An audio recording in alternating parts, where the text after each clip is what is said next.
My name is Lasin Kusewa, a graduate of Ghana Christian International High School. I urge you all to subscribe to His Love TV. Thank you. Hello there, you are welcome to my channel. Before we begin with our lessons for today, I would like to remind you to subscribe to our channel if you have not done so. And if you have subscribed to it, thank you very much for your support. So in our previous video or discussions, we looked at the contributions of Christian missionaries to West Africa. And so today in this video, we are going to take a look at the negative effect or impact of Christianity, to West Africa. And we are going to use Ghana as a case study. And of course, the impact of Christianity on Ghanaians is not different from the impact of Christianity on West Africa. Now, this is an objective topic in the WAEC exams, that's the WASI. This is one of the 10 objective topics, and so it is very, very important or crucial that we take a look at this topic. So let's begin our lesson with our lesson objectives for today. So by the end of this discussion or video, you should be able to examine the negative effect of Christian missionaries' activities on Ghanaians and on West Africa as a whole. All right, you should be able to examine the negative effect on Ghanaians and on Africa as a whole. Everything they say comes with it, both a negative and positive effect. And so the introduction of Christianity was not left out. Let's take a look at the first of the effect. The first one had to do with the Christian missionaries discouraged the practice of traditional religion and culture. We have two things here. We have traditional religion, and then we have a culture here. When we say culture, a way of life. Now, the Christian missionaries used derogatory words or insulting words, such as primitive, pagan, barbaric, to describe Ghanaian traditional religion and culture. For example, they regarded the Ghanaian gods, which were called the Abosom, and for that matter, gods in other for West African societies, as representing the devil himself, while the priests and the priestesses were perceived as the worst rascals in the community. And Ghanaian non-Christians were in addition condemned as being poor blind folks who lived in the ignorance of God and His law. Now, this whole description of the traditional culture and religion is still there even today among West African societies when you go to or you visit their churches. The way of life, the traditional religion of the African, which form part of the culture, was made to look primitive. When we say that something is primitive, like something like which is backward, pagan, and barbaric, these are very, very insulting, words. And so people who belong to these kind of beliefs, or people who were still stuck to the traditional way of doing things, were seen as being barbaric or primitive. And in the Ghanaian context, they will say the MBA and all kinds of stuff. And that was one of the biggest effects, because the impact today is that a lot of West African countries have lost their culture as well as their belief, system. And so lots of them are just, having internal conflict within themselves. Some visit the church when in times of difficulty, they visit the shrine as well. And so, or they visit their traditional gods. So a lot of Africans today are battling, of course, with this emotionally, internally.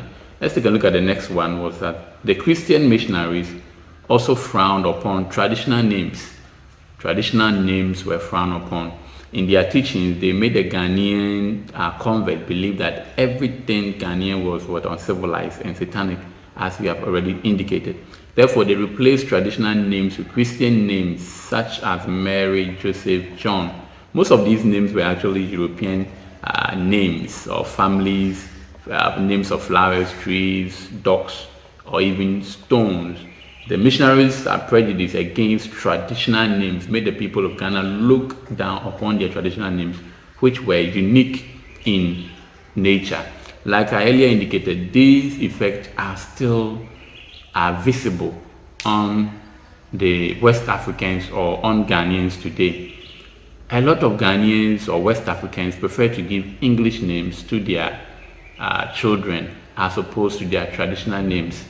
You can get, for me for instance, I have seen a situation whereby a pregnant woman will go and download apps just to get a name, very nice name, or look into the Bible, scroll all through the Bible just to get a name for the child, as if Africans didn't have names. Africans, all African society had names, traditional names, and they had means of naming their children. Our names as Africans are not satanic, okay? They are not uncivilized. They are indeed civilized and accepted by God, okay? But these missionaries, after baptism, whenever they baptize the African, they tend to give European names to these Africans and brand them as Christian names, when indeed these names are not Christian names.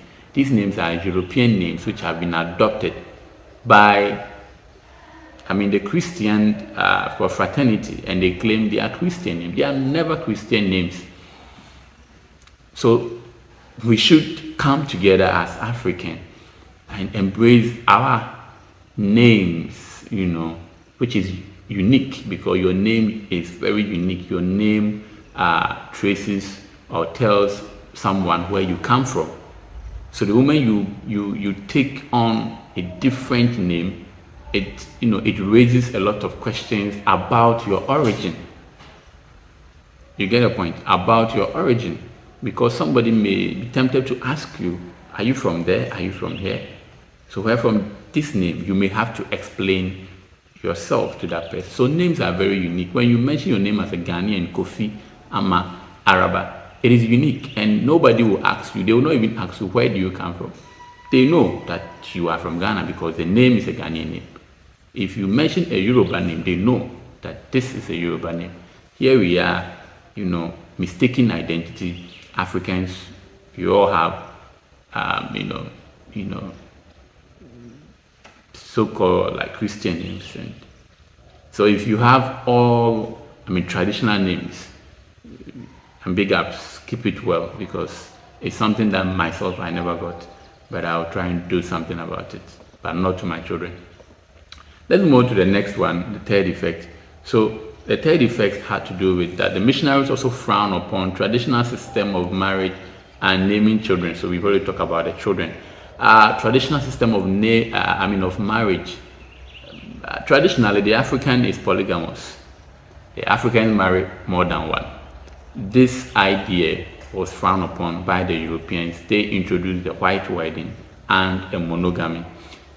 Traditional art, music, our dance, and other social activities such as puberty rites, naming ceremonies, everything, our festivals, were all regarded as hating. And these, these missionaries urged their convert not to attend festivals, not to name their child the traditional way, not to actually, marry even in the traditional way. And so we have a typical example here. Aranchebi, an evangelist, Yabuachi, father of Nana Oforiatta the first, was forced to divorce 4 of his wives upon becoming a Christian. So most of the Africans were already into for polygamy. So the moment you become a new convert, you are forced to divorce all your wives, remaining one. And I think that divorce is also not accepted in the Bible. But then you were forced to do so, and this is a clear example of such incident. The next one had to do with that the Christian missionaries also brought division within families in the Ghanaian society and West Africa at large. This was because the missionaries tended to separate the converts from the community. This led to suspicion between members of the same extended families. For example, they used Salons or Christian quarters to isolate Ghanaian Christians from contact with their traditional culture, which the missionaries considered to be impediment to civilization and progress. This was a common practice of the Basel missionary. The result of this was that families were split and rivalry developed into conflicts. Now, the Basel missionaries, for instance, if you go to Ghana, around the eastern part of Ghana, they built quarters, of course, which they called Salams.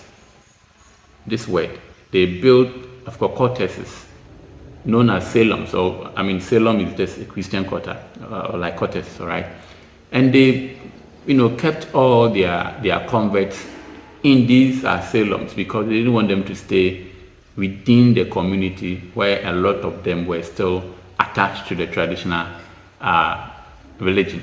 And so the effect is that you are in a Salem, your mother, your parents are in the societies. Now what they do is that they brainwash you, and later you come to think that your father and mother are evil, they are devil, and all of that. So this whole thing brought about that kind of conflict between families. And this has, grown in the West African societies, that today we still have pastors who actually, separate people or convert from their parents and family of relatives because they are deemed to be evil people and all of that. So that was also one of the effects. Now the last two has to do with the Christian missionary also played an active role in the colonization of Ghanaians. In their determination to spread the gospel, the missionaries often appealed to their home government to protect them. This happened when they felt their work was obstructed or threatened. For example, during George McLean's administration in the Gold Coast, now Ghana, missionaries bodies such as the Society for the Propagation of the Gospel, SPG, the Wesleyan Missionary Society, and the Basel missions were provided with the necessary support and encouragement to expand their social activities in the country. It was partly due to this reason that the British declared Southern Ghana as a crown colony in 1874.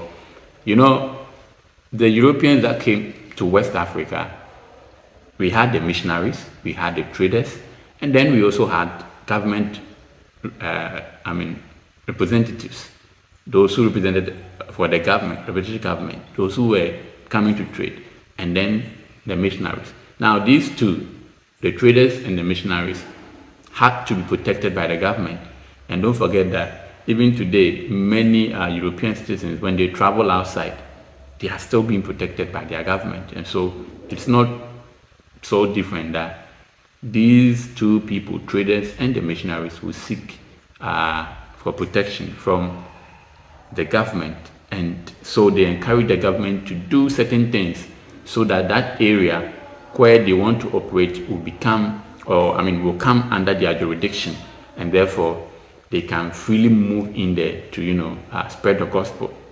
And so they encourage the government to declare the Gold Coast in 1874 as being part of the Crown Colony. When it is part of the Crown Colony, which means that it's a British land or a British overseas land, and therefore they, as British citizens, had the right to move freely with their government's protection. And that is how some of them actually aided in the role of colonization. Let's take a look at the last one. The missionaries stressed on European ideas and achievements and values. Children learned about rivers, mountains in Europe, but nothing about Ghana or even in West Africa. The history of European leaders such as Napoleon, Bismarck, Queen Victoria were taught, neglecting the achievement of the kingdoms in the pre-colonial Ghana and in West Africa. Most of the missionary schools that were established actually focused on European ideas and achievement and values. So we have a lot of Ghanaians and West Africans who have grown to actually know everything about Europe, but know nothing about themselves. You get a point? Yes. And this is real. We've had some Africans who can't even read their own language, but they can speak English. You understand? They don't understand so many things about themselves. and they don't care to know, but they know everything in Europe. And this was also one of the effects whereby, some African leaders who actually came out from this kind of educational system, they didn't really relate well with their people, because their mindset, everything is not African. And so you always find them detached from the beliefs, the culture of the indigenous people that they rule. Good. So I hope you have enjoyed the lesson. This is a past question. Let me show you a past question which came in 2016. In what 5 ways were the Christian missionaries' activity disadvantageous to the people of Ghana in the 19th century? I hope you will be able to do that when you come across this question. What's the question? Very, very cheap. And that's what we have actually talked about. Do not forget to subscribe to our channel. Have a nice day, and bye-bye.